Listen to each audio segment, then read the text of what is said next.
কেন ব্যবস্থা নাই? জবাব দিতেই হবে।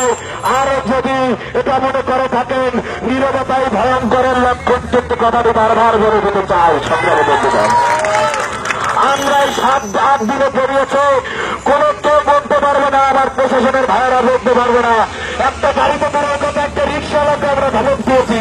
আমরা সভ্য নয়, আমরা সভ্য জাতি। ডাক্তাররা সিরিজ দিয়ে স্যালাইন দিয়ে এই জাতিকে সুস্থ রাখে, আমাদেরকে মানসিক অসুস্থ করলে আপনারা কোনো জাতি অসুস্থ হয়ে যাবেন।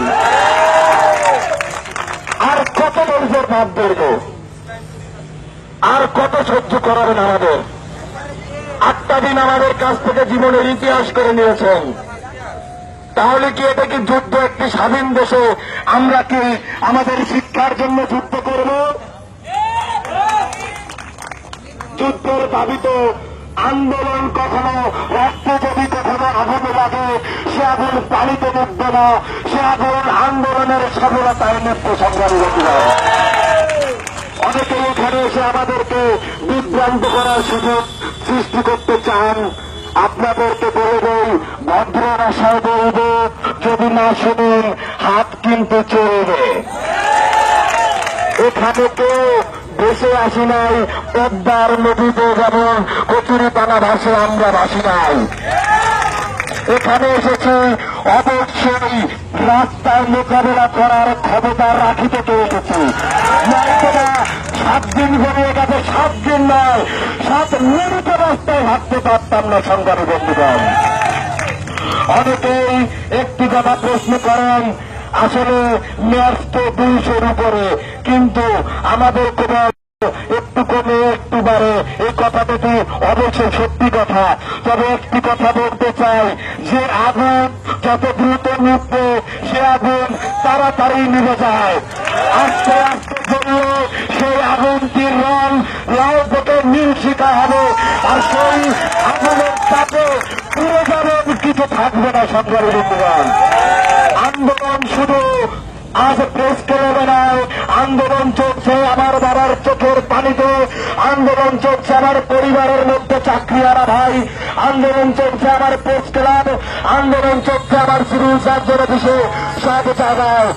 যখন ছোটবেলায় তো করেছি ছোট ছোট বালুকণা বিন্দু বিন্দু জল, বালুকণার সবগুলো একত্রিত হয়ে গিয়েছে সংগ্রামী বন্ধুগণ। সময় কিন্তু নয়, ডাক আসবো, সংগ্রাম করবো, বুঝে গেছি আর হয়তো বসে থাকার সময় নেই। আপনারা যদি অত্যন্ত আনন্দিত নয়, নিজের কাছে ভরসা পাবেন। যদি কোনো রাস্তায় ছোট ভাই নামে, তার সাথে বড় ভাই থাকলে ছোট ভাই অবশ্যই সত্যি মনে করে আমার ছোট ভাই আছে, আমার বড় ভাই আছে।